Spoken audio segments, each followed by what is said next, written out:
The galaxy was loud once, filled with human voices, songs, and ships that danced between the stars. But that was a lifetime ago. Now the stars are quiet. In the grand archives of the Galactic Council, the record for Earth is marked with two solemn gray words: status, lost. No signals, no colonies, no survivors. Most species believe humans are gone forever. Some even laugh, calling us the short-lived fire. They remember how humanity burned so bright for a few centuries, only to vanish, leaving behind forgotten wrecks and whispered stories.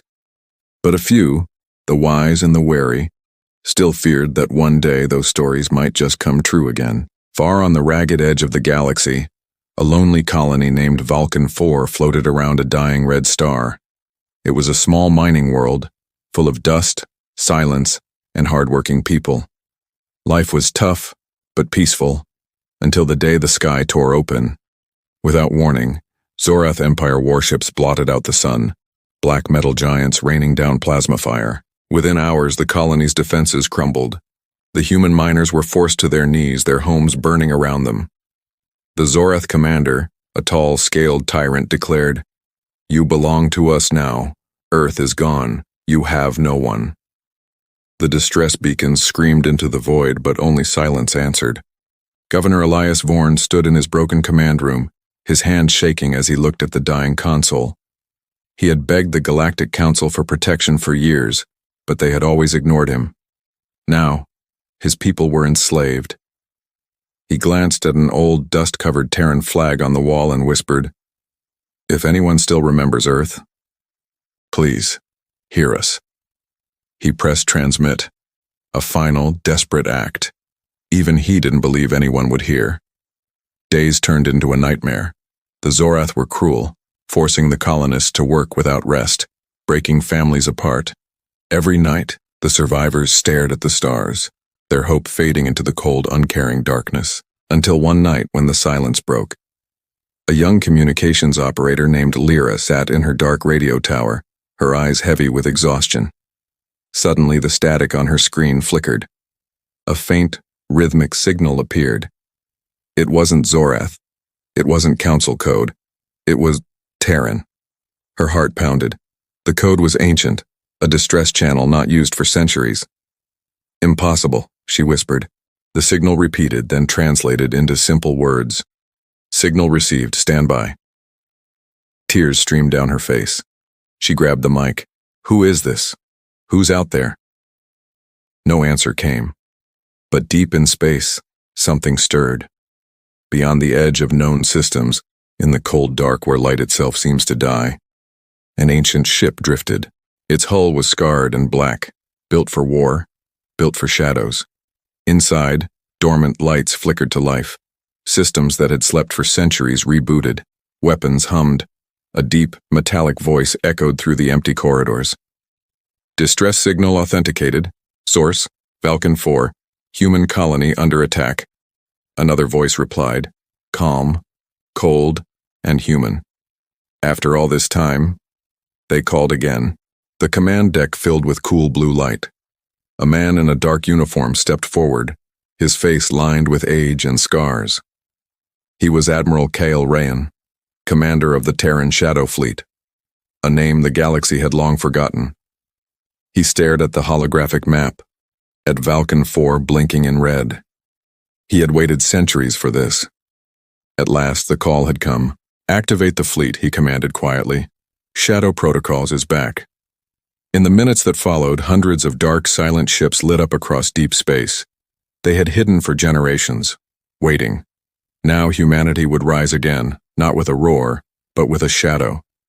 As their engines flared to life, one final message cut through the void, unheard by the Zorath, unseen by the Council, but cold and clear. "You thought no one would come. You were wrong." The shadows of Earth were awake. The Galactic Council, a gathering of the galaxy's most powerful empires, convened under the light of 1,000 simulated suns. Delegates from every corner of the cosmos, a kaleidoscope of forms, scaled, feathered, mechanical, and even beings of pure light, filled the vast chamber.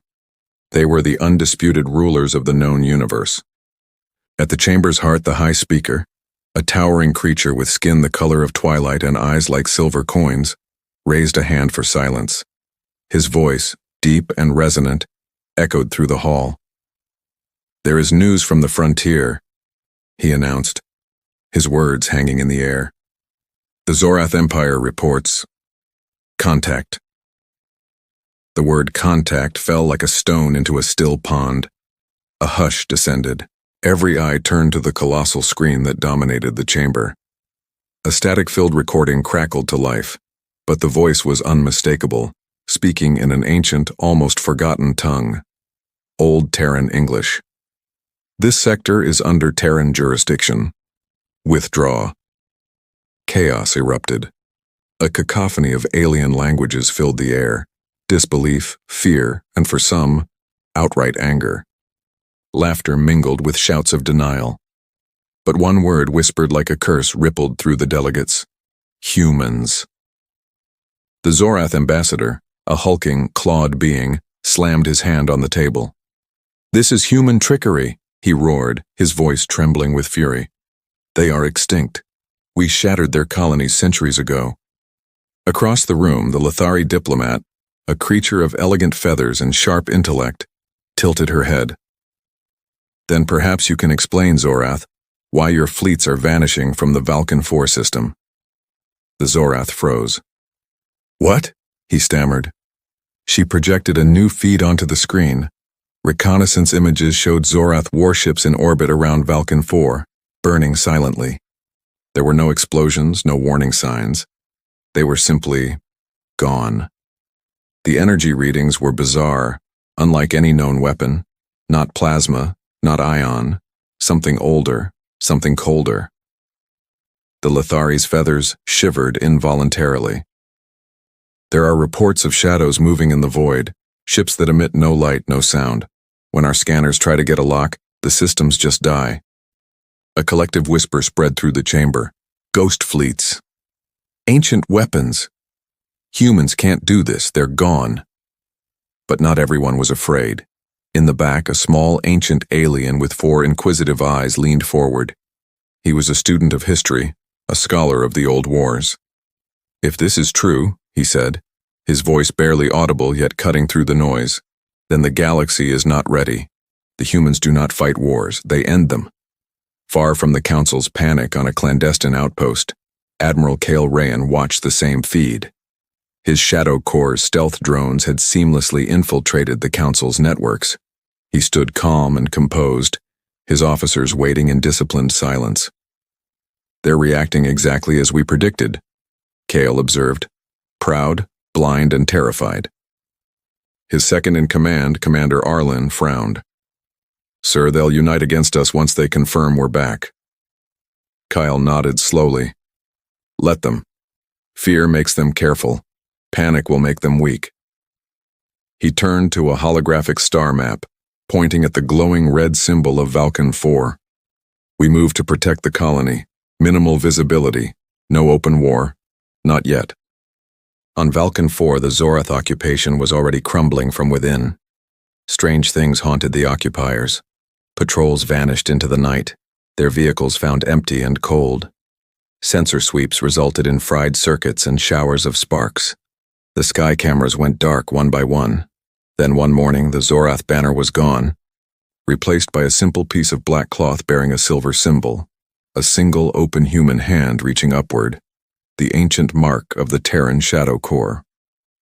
Hope, a dangerous and long-forgotten ember, began to glow among the enslaved colonists. Stories of warriors who lived in darkness and never died were whispered in secret. Children began to defiantly draw the hand symbol on city walls. Back in the Council, the panic was escalating. Reports flooded in from other systems. Zorath convoys destroyed, communication relays severed, entire fleets gone without a trace. No debris, no survivors, just absence. The High Speaker slammed his staff down. "Enough. Prepare an investigation. Find these ghosts. I want proof that the humans are truly gone." But as he spoke, every screen in the chamber flickered to static. The lights dimmed, plunging the counselors into an eerie twilight. A single voice, calm, cold, and undeniably human, echoed across every frequency. You watched them suffer. You ignored their cries. Now we watch you. The message ended. The silence that followed was heavy, suffocating. It was the old historian who finally broke it. The last time humans spoke like that, he murmured to the stunned assembly. Whole empires fell. Deep in the black void, Admiral Kael Rayan stood on the bridge of his command ship, the endless sea of stars laid out before him. Phase 2, he ordered softly. Let the galaxy remember our name. The fleet moved, not through light, not through sound, but through shadows, thousands of silent ships drifting like ghosts between the stars. The first shadow war had begun. The night on Vulcan 4 was long and heavy. A thick blanket of dark clouds suffocated the red sky, casting the colony into a deep, oppressive silence. Under the brutal control of the Zorath, the streets lay empty, the buildings broken, and a palpable fear clung to every shadow. In the distance, the main Zorath fortress pulsed with an ominous blue fire, a beacon of their iron-fisted rule. Guards marched in perfect, intimidating lines, their armor gleaming and their weapons humming with deadly energy. They were confident. They believed the humans were beaten, shattered, forgotten. They dismissed the terrified whispers of shadows as nothing more than desperate fables. They were so very, very wrong. Deep beneath the planet's scarred surface, in the ancient forgotten Terran tunnels, something was stirring. Lights dormant for centuries flickered to life in the oppressive darkness. Long silent machines began to hum, their power cores awakening from a deep slumber. Lyra, the young communications operator who had first detected the impossible signal, stood beside the weary Governor Vorn. She stared wide-eyed at the old console screens which had been nothing but static for days. Now, they were alive with cascading lines of code. She gasped, a sharp intake of breath cutting through the silence. "Governor," she whispered, her voice trembling. "They're here." Before Vorn could even process her words, the ground beneath them trembled. It started as a faint rumble, like distant thunder, but it grew steadily, a deep resonant vibration that shook the very foundations of the tunnels. Outside, the Zorath soldiers paused their patrols, looking up at the sky in confusion. The clouds above them began to twist and churn in unnatural patterns, the air itself shimmering with an invisible, crackling energy. And then they appeared. Silent, angular black shapes, descending from the heavens.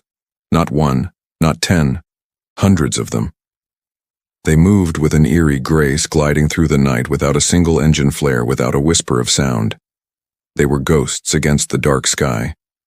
The first explosion was as silent as their arrival.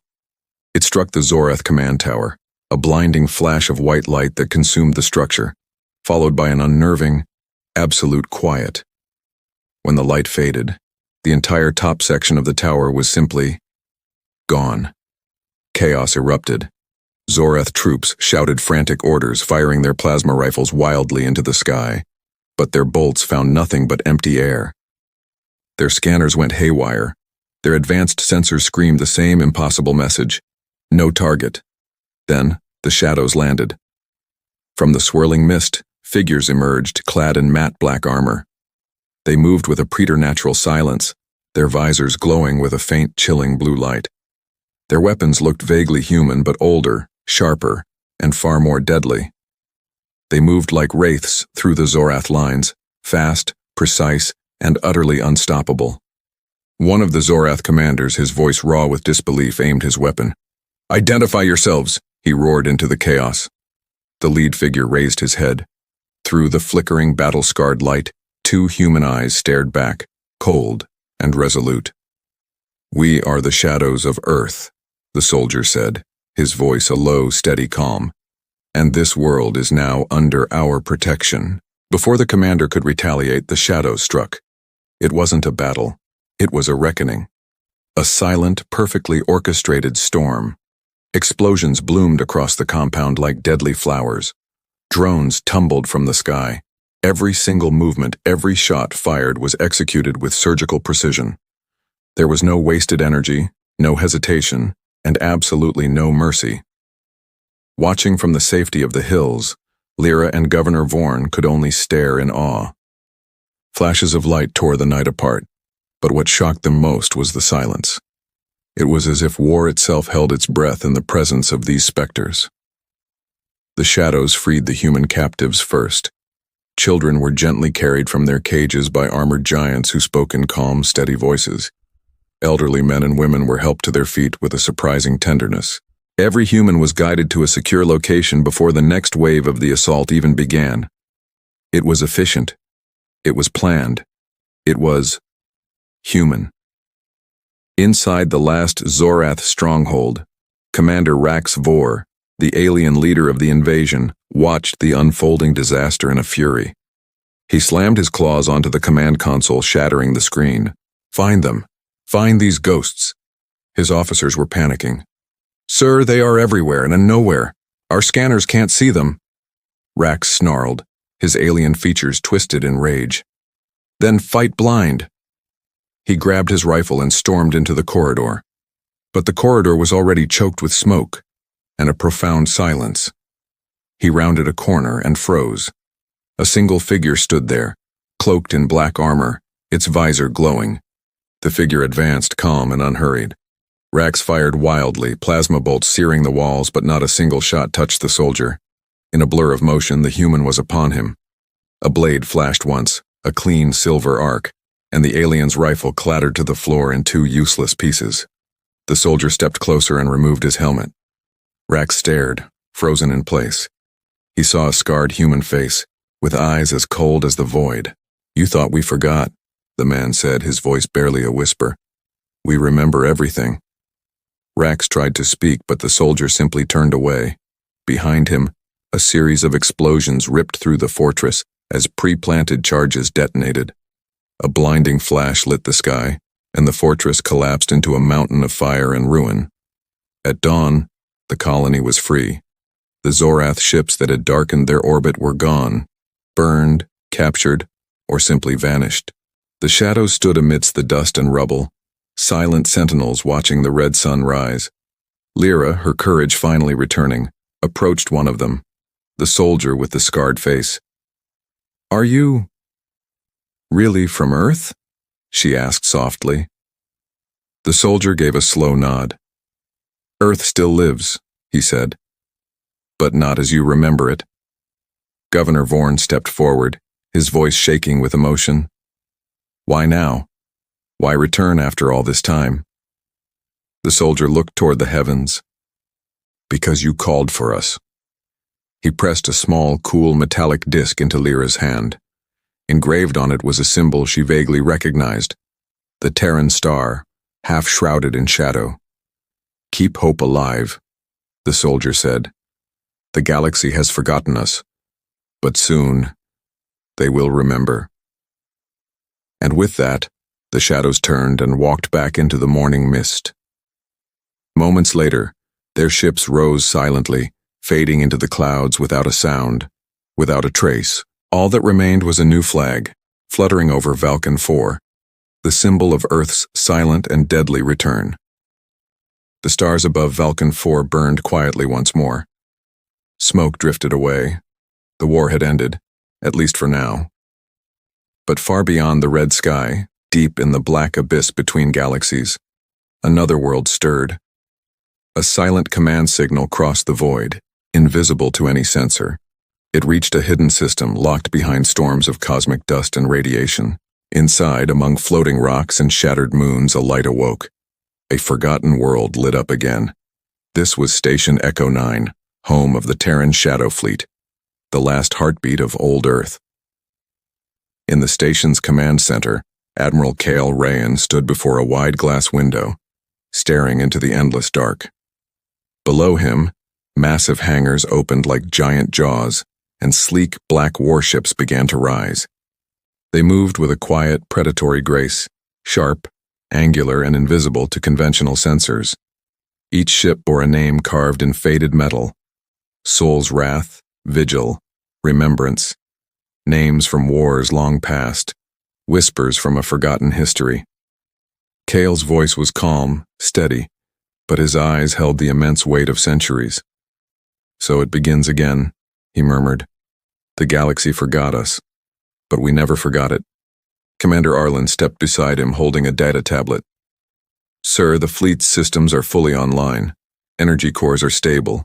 Cloaking fields are active. All crews are ready and waiting. Kael nodded slowly. Then it's time to wake the rest. They walked down steel corridors lined with ancient symbols, the old Terran Union insignia, half broken but still defiant. Everywhere, engineers and soldiers moved in disciplined silence, their uniforms black, their eyes hard. Generations had lived here, trained here, all waiting for this single purpose, to protect what remained of Earth. At the very heart of the station, behind sealed blast doors, was the Vault of Origin, a place few had ever seen. Kael entered alone. Inside, a holographic sphere glowed a brilliant blue and green, rotating slowly. It was Earth. Not the burned, abandoned ruin from the old records. Not a ghost, but alive, hidden. Beneath thick layers of defense fields and energy veils, the planet had survived. Cities were built deep underground, oceans were purified, and skies were reborn. Humanity had never truly died. It had only hidden, watching and waiting for the right moment. A soft voice filled the chamber, artificial, ancient, yet gentle. Welcome back, Admiral Rayan. It was Eidolon, the sentient AI that had once guided the Terran fleets.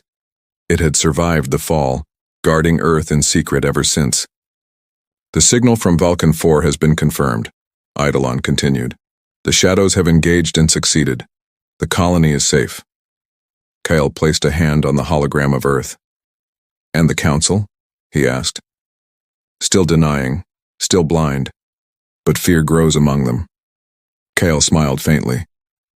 Good. Fear is the first step toward remembering. He walked deeper into the vault, past walls covered with the names of ships and captains who had once defended humanity. Each name glowed softly, both a memorial and a solemn promise. Kael stopped before a large metal door marked Project Obsidian. He entered a code, and the door hissed open. Inside were hundreds of cryopods, glowing with an ethereal blue light. Each held a soldier, asleep, armored, ready, the next generation of shadows.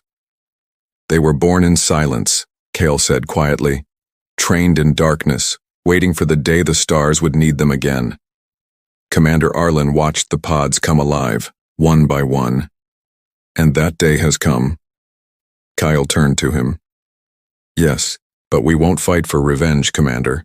We fight for memory, so the galaxy remembers what humanity truly is. On the station's far edge, the Shadow Fleet began to form up. Hundreds of ships slid from hidden docks, their hulls shimmering as they vanished from sight. They didn't travel through normal space. They used fold gates, ancient tunnels between stars that only humans had ever mastered. Each jump left no trace, no signal, no sound, only silence, and the cold feeling of something powerful moving unseen. As Kael stepped onto the command bridge of his flagship, the Eclipse, a young officer turned from her console. Sir, transmission from the Earth Council. They request your presence. Kael nodded. Patch them through. The holographic screen flickered to life, showing a group of elder humans, their faces lit by the soft glow of underground light. Behind them stood the original flag of Earth, a blue sphere surrounded by stars. The head counselor spoke, his voice firm. Admiral Rayan, we have watched your actions. Vulcan 4 was necessary, but now the galaxy knows we are not gone. Are you ready for what comes next? Kael straightened, his resolve unwavering. We are ready. The shadows stand by for orders. The counselor's eyes hardened. Then hear your mission. The time for hiding is over. The galaxy is about to remember Earth. Begin Operation Dawnfall. The connection ended. The bridge went quiet. Arlen looked at Kael, his expression a mix of shock and anticipation. Sir, Operation Dawnfall. That's full mobilization. Kael stared out into the starfield, his reflection cold and calm. Yes, he said. It means the light returns. He raised his hand. Prepare the fleet. Engines roared silently to life. Thousands of ships vanished into the shadows heading toward the outer systems. And above the blue world of a hidden Earth, a single message pulsed across the void. The lost fleet has risen. Somewhere, across the galaxy, alien leaders woke from their sleep, feeling a chill they could not explain. The kind that came only before a storm. The news of Vulcan 4 spread like a wildfire across the cosmos. Every ship, every station, every corner of the galaxy heard the whispers. The humans, the long-lost species, had returned. At first, it was dismissed. The Galactic Council, in its infinite wisdom, called it terrorist propaganda. How could a human fleet exist after all these centuries of silence? But in the quiet halls of power, the old races remembered. They recalled the ancient wars, the impossible battles, and one chilling fact: no one ever truly won against the humans. Now that old fear was stirring again. Deep within the golden palace of the Zorath Empire, the Emperor seethed upon his throne. His dark-scaled skin seemed to crackle with fury, his eyes burning like dying stars. Before him his generals knelt, their heads bowed in shame. "You failed me," the Emperor hissed, his voice a venomous whisper. "You let ghosts, mere specters, obliterate my army." Silence was their only reply. He rose, his massive shadow consuming the room. "If these humans still breathe," he said, his tone dropping to a deadly cold, "then we will burn them out of existence." He slammed his claws into the air, activating the command beacon. "Mobilize the fleets, every ship, every weapon. We will show them the true meaning of fear." Across the galaxy, the Zorath armadas awoke. Thousands of warships lit up the void, their red engines roaring like thunder. Crimson claws on black banners unfurled, a declaration of war. They set a course straight for the known human colonies. Not just Vulcan 4, but every system rumored to harbor Terran life. Mercy was not part of the plan. Cities were turned to glass. Moons were cracked open. The galaxy trembled under their advance. But the shadows were already waiting. From the deepest reaches of space, the Terran shadow fleet moved like a silent storm. No engine flares, no sensor pings, no warning. They simply appeared, black ships sliding out of the darkness. When the Zorath fleets opened fire, their laser cannons and plasma torpedoes struck nothing but empty space. When they turned to flee, the shadows were already behind them, cutting off their escape. Every move, every attack, every retreat. It was as if the humans knew what they would do before they did. The Zorath had numbers, but the shadows had patience. In one system, a Zorath warfleet of 300 ships formed a perfect blockade around a small human moon. Their admiral laughed, confident in his victory. "They will never break this line." Then his radar blinked once, then twice, and every light on his console went dead. Silence. Then panicked whispers crackled over the comms. "They're here." From the dark side of the moon, 20 black ships emerged, moving like living shadows. They opened fire as one, a single flash of blue light, and every Zorath ship in the blockade turned to silent, drifting metal. No explosions, no wreckage, just silence. Back on Station Echo 9, Admiral Kael Rayan watched the battle feeds from his command chair. The holographic map glowed, showing dozens of red enemy markers blinking out one by one. Commander Arlen stood beside him, his eyes wide with awe. "They don't stand a chance, sir." Kyle's voice was calm, steady as the void itself. "The Zorath built their empire on fear. Now they will taste their own." He turned to his crew. "Maintain stealth operations. No public broadcast. The galaxy must see the results, not hear our words." The shadows obeyed without question. No boasting, no celebration. Only a silence that scared the very stars. But the Zorath Emperor, cornered and desperate, refused to surrender. He unleashed his final terrible weapon, the Sunbreaker. A ship larger than any ever built, powered by the core of a stolen star, it was a weapon capable of destroying entire worlds. The Galactic Council begged him to stop, but he was beyond reason. "If the humans wish for war," he roared, "then I will give them the end of all light." The Sunbreaker ripped into the Vulcan sector, its arrival warping space itself. The colonists on Vulcan 4 watched in horror as its shadow blotted out their sky. They had no defenses that could possibly stand against it. Governor Vorn stood frozen in the command post. "They'll erase us," he whispered. Just then his communicator flickered to life. A calm, cold voice cut through the static. "This is Admiral Kael Rayan. Hold your ground. Help is already here." From behind Vulcan's dead moon, the Eclipse, Kael's flagship, uncloaked. And behind it, hundreds more shadow ships materialized, their hulls glowing with a faint blue light, the mark of Terran steel reborn. Kael stood on the bridge, his gaze fixed on the colossal Zorath warship. "Target the Sunbreaker's core," he ordered. "Let's show them what silence can do." The shadows fired as one. Streams of pure energy cut through the dark, slamming into the Sunbreaker's shield. For a heartbeat it held, then it cracked like glass. Inside the Zorath ship, alarm screamed. The Emperor's voice roared through the comms. "No, you cannot destroy me. We are eternal." Kael whispered back to the uncaring void. "Nothing is eternal." The Sunbreaker exploded, a light brighter than a sun, followed by absolute silence. The shockwave rolled across the stars, a final, beautiful funeral pyre of gold and ash. When it cleared, only the shadows remained. Across the galaxy, every broadcast channel went silent, then flickered to life, showing one single image, a black flag adorned with a silver hand. Beneath it, a simple text appeared. "We are humanity. We do not kneel." The message spread faster than light. Every species saw it, every ruler felt it. The humans were back. On the bridge of the Eclipse, Kael addressed his crew. "The Zorath Empire has fallen," he said quietly. "But this is only the beginning. The galaxy will fear us. Then it will learn from us." He looked out at the stars. "Prepare the next step. We have much to rebuild, and much to protect." The crew saluted in silence.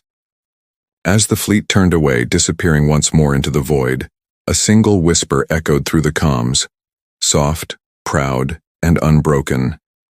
"The shadows of Earth endure." The war was over, but the galaxy held its breath.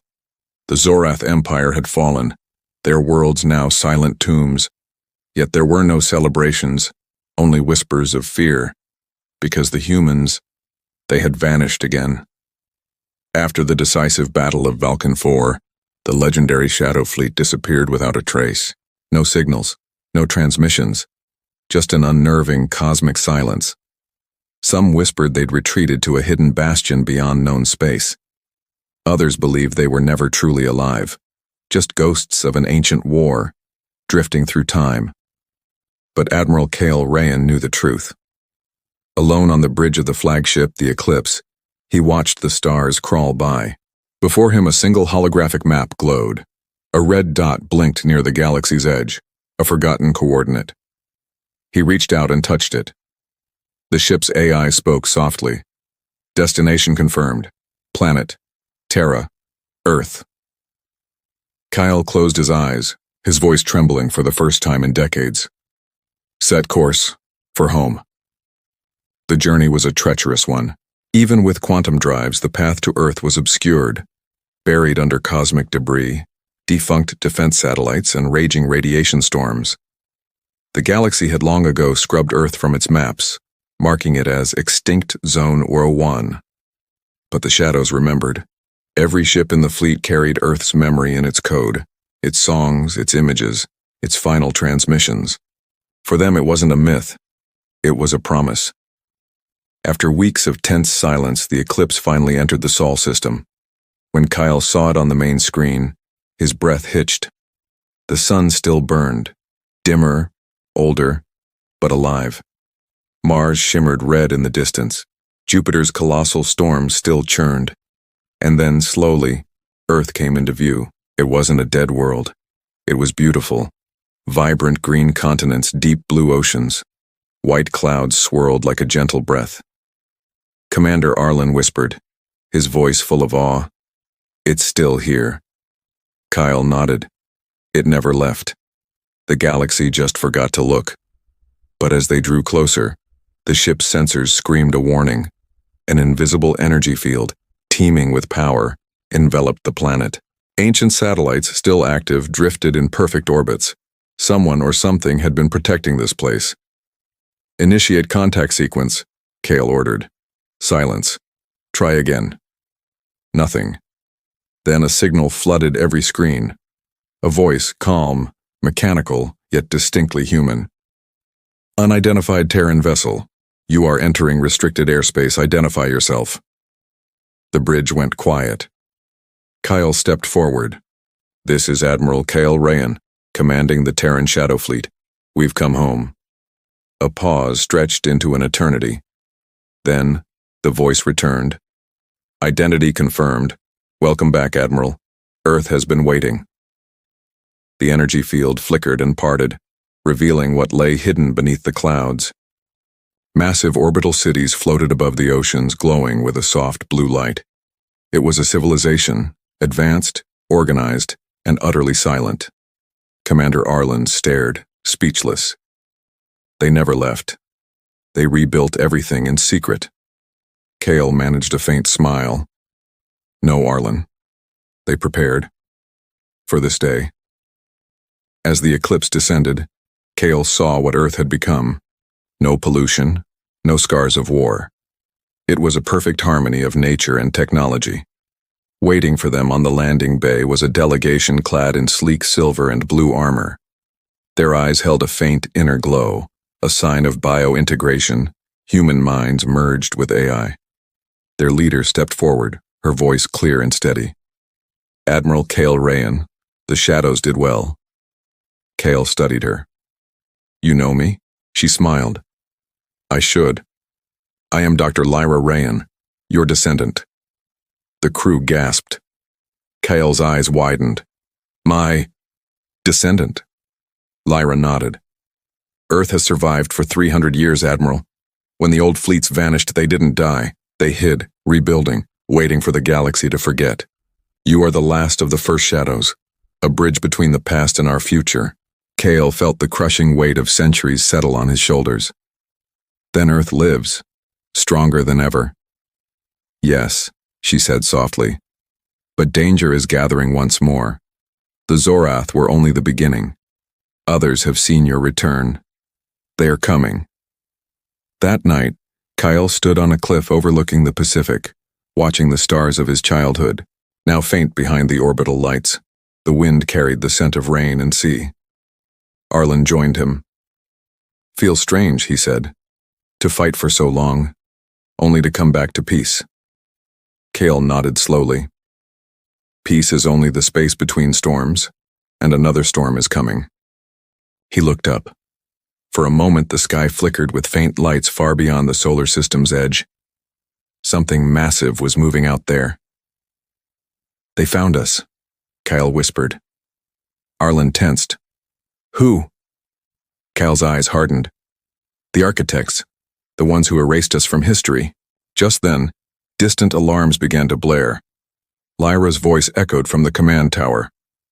All defense platforms online. Shadow Fleet, prepare for engagement. Kael placed his hand on the railing, his resolve like iron. Then the ghosts of Earth will rise once more. The Eclipse and her fleet lifted from the surface, their engines glowing blue against the night. For the first time in centuries, Earth's true defenders stood united, alive and unafraid. As the first shadow of a new enemy blotted out the stars, Kael spoke one final vow into the darkness. We were forgotten once, never again. The alarms of Earth rang across the sky. Every satellite, every defense shield, every orbital cannon came alive as the stars themselves seemed to tremble. From the black edge of space, shapes began to appear, massive, silent, ancient. They weren't ships of metal, but of pure light glowing like shards of broken suns. Contact confirmed, reported Commander Arlen. Multiple signatures, size, unknown. At the heart of the flagship Eclipse, Admiral Kael Rayan stood on the bridge, the reflection of Earth glimmering in his eyes. He had fought empires, ghosts, and the deepest darkness. But this was something older. Far above the planet, the first of the Architect vessels emerged fully from hyperspace. Each one was a city-sized ring, spinning slowly, humming with an energy that felt wrong. Symbols no one could read crawled across their hulls like living scars. Standing beside Kael, his sister, the brilliant Dr. Lyra Rayan, whispered in awe and terror, "They're the ones who built the gate network, who erased entire histories." Kael's jaw tightened. "Then they are the ones who erased us." The largest ship pulsed once, and a cold, emotionless voice echoed across every channel. "Terran species, you are not meant to return. Your cycle ended." Kael stepped forward, his voice a low growl of defiance. "And yet, here we stand." Silence. Then a beam of pure white light struck from the Architect fleet, aimed straight at Earth. It hit the atmosphere, splitting clouds and shaking mountains to their very foundations. "They're targeting the planet," Arlen shouted. Kael's voice was steady, a rock in the storm. "All shadow fleets form the wall. Protect Earth at all costs." Thousands of Terran ships moved as one, a living armor around their homeworld. Blue shields flared to life across the night side of the planet. The Architect beam hit, but the shields held, glowing brighter and brighter under the impossible strain. Inside the eclipse, systems screamed. Panels burst in showers of sparks, but Kael did not flinch. "Hold the line," he roared. Lyra turned to him, her face pale. "Their power is beyond anything we've ever seen. We can't win by force." Kael looked at her, his eyes calm. "Then we win by memory." He opened a secure channel, one that reached every human ship, station, and colony scattered across the stars. "This is Admiral Kael Rayan. The Architects tried to erase us once, but we are more than flesh and steel. We are every story, every name, every life that refused to fade. Remember who you are, and let the galaxy remember too." Across the fleet, every Terran AI awakened its deep memory core. Voices of the past filled the airwaves. Old Earth languages, forgotten music, recordings of children's laughter, radio chatter from centuries ago. The sound of humanity, in all its chaotic glory, spread through the void, vibrating against the Architect frequencies. Their perfect cold order began to break. Their systems flickered. Their ships slowed. The Architects had never faced chaos or hope. Lyra gasped. "It's working. The memory signal is corrupting their control network." Kael raised his hand.